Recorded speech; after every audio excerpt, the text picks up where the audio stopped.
Assalamualaikum dear students, welcome to Learning at Home. I hope you are doing good. Today we will discuss about the difference between simile and metaphors. Before starting the video, if you haven't subscribed this channel, please do subscribe and like this video and don't forget to press the bell icon. Simile को simile भी कहते हैं और ये दोनों figure of speech हैं। तो आज की वीडियो में हम सिमिली और मेटाफोर की डेफिनेशंस और एग्जांपल्स के बारे में देखेंगे। सिमिली एक फिगर ऑफ स्पीच है जिसका इस्तेमाल दो चीज़ों के दरमियान कंपैरिजन को दिखाने के लिए किया जाता है और इसमें लाइक और एज का इस्तेमाल होता है। A word or phrase that compares something to something else using the words like or as. For example, as cold as ice or as innocent as lamb. यानी सिमिली में कंपैरिजन होता है दो मुख्तलिफ चीज़ों के बीच में सिमिलैरिटीज़ बताने के लिए लाइक और एस का वर्ड यूज़ करके। लेकिन वहीं सिमिली में दो एक जैसी चीज़ों के बीच में कंपैरिजन नहीं किया जा सकता, यानी एक इंसान को दूसरे के साथ कंपेयर नहीं कर सकते। जबकि सिमिली की डेफिनेशन में हमने पढ़ा है कि दो मुख्तलिफ चीज़ों के दरमियान में कंपैरिजन करने के लिए हम लाइक और एस का वर्ड इस्तेमाल करते हैं। इसको हम सिमिली कहते हैं। अब हम सिमिलीज़ के कुछ एग्जाम्पल्स देखते हैं। सबसे पहले हमारे पास एग्जाम्पल है fighting like cats and dogs, कुत्तों और बिल्लियों की तरह लड़ना। यहाँ पर लाइक का वर्ड इस्तेमाल हुआ है तो ये सिमिली है। इसके बाद like a box of chocolates, chocolates के बॉक्स की तरह या डिब्बे की तरह, यानी कंपेयर किया गया उसको। यहाँ भी लाइक का वर्ड इस्तेमाल हुआ है तो हम कहेंगे कि ये सिमिली है।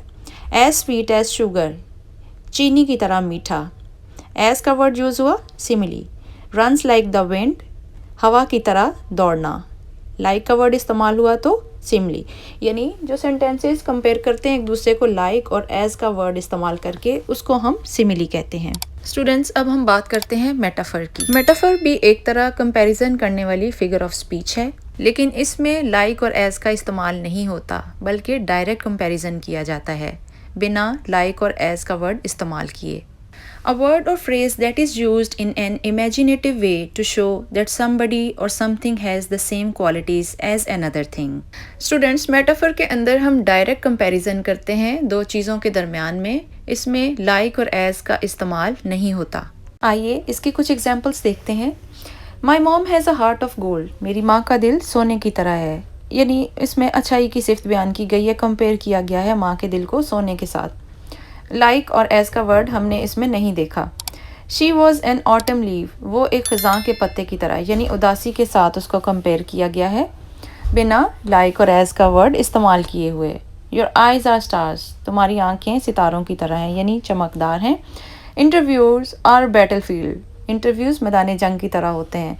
अब यहाँ पे हम साफ देख सकते हैं कि दो चीज़ों को आपस में कंपेयर किया गया है, लेकिन कहीं पे भी हमें लाइक और एस का वर्ड इस्तेमाल होते हुए नहीं नज़र आया। तो यही वाज़ेह फ़र्क है सिमिली और मेटाफर के दरमियान में, कि सिमिली में एस और लाइक का वर्ड इस्तेमाल करते हुए दो चीज़ों के दरमियान में, मुख्तलिफ चीज़ों के दरमियान में कंपैरिजन होता है, जबकि मेटाफर में डायरेक्ट कंपैरिजन होता है बिना लाइक और एस का वर्ड इस्तेमाल किए हुए। स्टूडेंट्स, आई होप आपको सिमिली और मेटाफर का कॉन्सेप्ट समझ में आ गया होगा। If you have any question in your mind you can ask in comment section. और इंग्लिश के मज़ीद लेक्चर्स देखने के लिए आप इंग्लिश ग्रामर की प्लेलिस्ट पे जाके देख सकते हैं। Also like this video and subscribe my channel and don't forget to press the bell icon.